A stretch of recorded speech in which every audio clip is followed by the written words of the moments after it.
السلام عليكم ورحمة الله تعالى وبركاته. أعزائي الكرام، أسعد الله أوقاتكم بكل خير وعافية.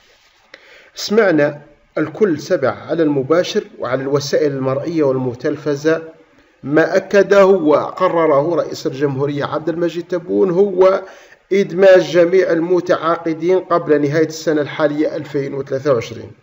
هذا التأكيد لا بد من إصدار مناشير وأحكام توضيحية أو قوانين لتلغي بعض من المواد الصادرة في القانون الأساس 0306 أو تعديلها حتى لا تتعارض القوانين أو القرارات مع بعضها البعض، ويزول كل الغموض ويظفر كل عامل مهني متعاقد بمنصب عمل دائم إن شاء الله. عزيزي المشاهد، بالنسبة لترسيم العمال المهنيين المتعاقدين في الجزائر بداية وقبل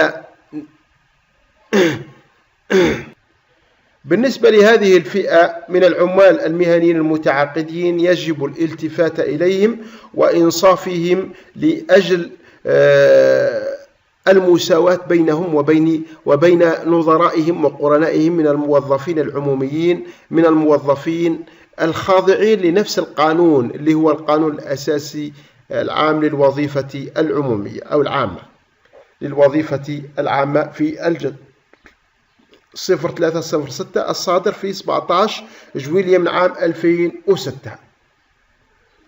يجب إنصاف هذه الفئة لأن جل المؤسسات الذين يزاولون العمل بها وجودهم ضروري وأساسي ولا يمكن الاستغناء عليهم.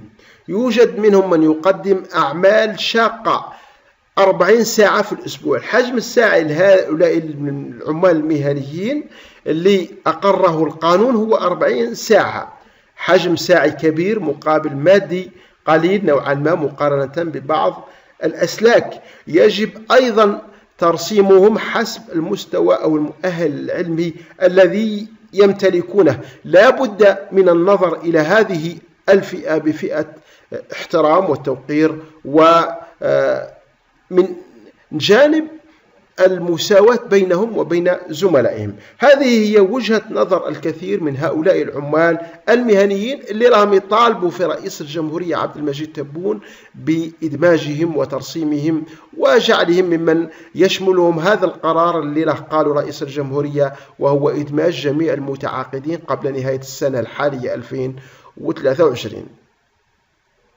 عزيزي المشاهد، إذا كنت ممن يهمه الأمر وتريد التعرف على كل جديد بخصوص هذه الفئة ومن الموظفين الذين يحكمهم القانون الأساسي قلنا 0306 صادر يوم 15 جويلية من عام 2006 القانون العام للوظيفة العمومية، اترك لنا تعليقا أسفل هذا الفيديو ما هو رأيك حول هذا، ما هو مطلبك. لا تنسوا الاشتراك في القناة والتفاعل مع الفيديو تشجيعا لنا لنستمر بنشر المزيد إن شاء الله. هؤلاء العمال المتعاقدين نذكر بأنهم يمتلكون جميع الحقوق مثل نظرائهم من العمال الذين يخضعون لنفس القانون الأساسي قلنا 0306. عزيزي المشاهد، مرة أخرى ندعوك إلى الاشتراك في القناة والتفاعل مع الفيديو بالإعجاب تشجيعا لنا لنستمر بنشر المزيد إن شاء الله. دمتم في رعاية الله وحفظه.